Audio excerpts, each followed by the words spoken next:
Trade unions have criticized government's plan to freeze public servants' salaries. The National Assembly has been debating the public sector wage bill. Let's get more details from our reporter Lindsay Dentlinger from Cape Town. A very good afternoon to you, Lindsay. So COPE's Willie Madisha introduced the debate. What's his main argument been?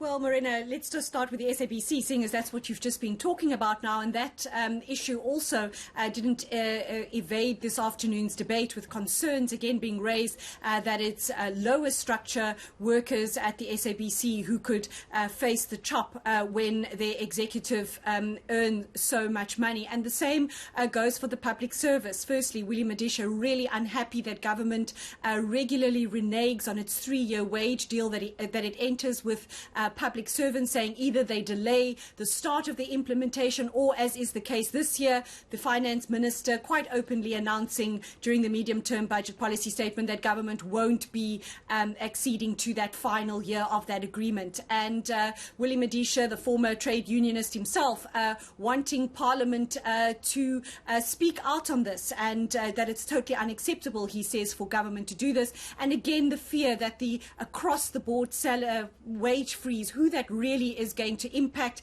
and that being essential workers in the civil service, educators, health workers, policemen, soldiers, and MPs really saying that it's unfair that they will also bear the brunt of this pending wage freeze. But let's take a listen to COPE's Willie Madisha introducing that debate.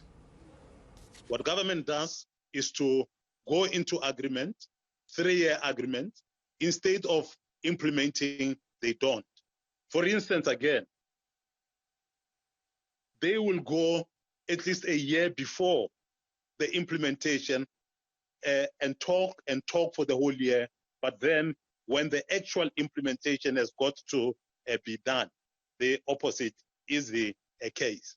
Now, that's the first major problem that we are faced with. The next one is the problem that we are faced with of local government structures.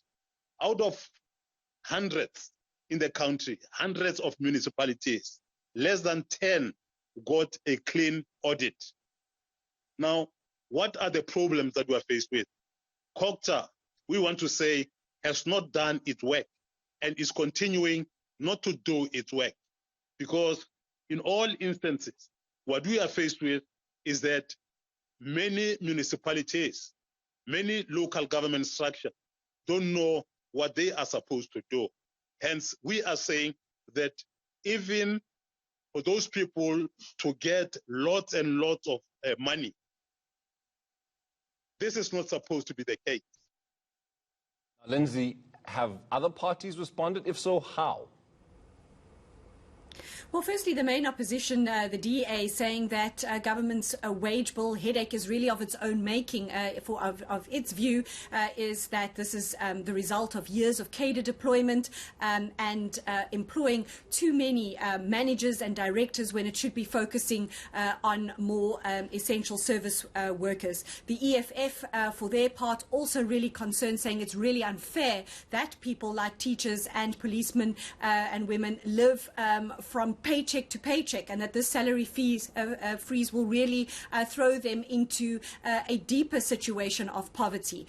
So real disagreement over the fact that the wage freeze could be across the board, and for the ANC responding to this debate, saying that there were misconceptions that in fact that the public service is bloated, quoting figures, comparing South Africa to other developing nations, saying that the public service is in line with the growing population over time, and in fact is understaffed in crucial areas like health workers, like educators. And so it was a myth, they believed, that the public service is bloated. So really no agreement as to what should happen next, but certainly some form of unanimity that it is unfair that the wage freeze will impact all workers across the public service when it is well known that those lower sector workers really don't earn very much.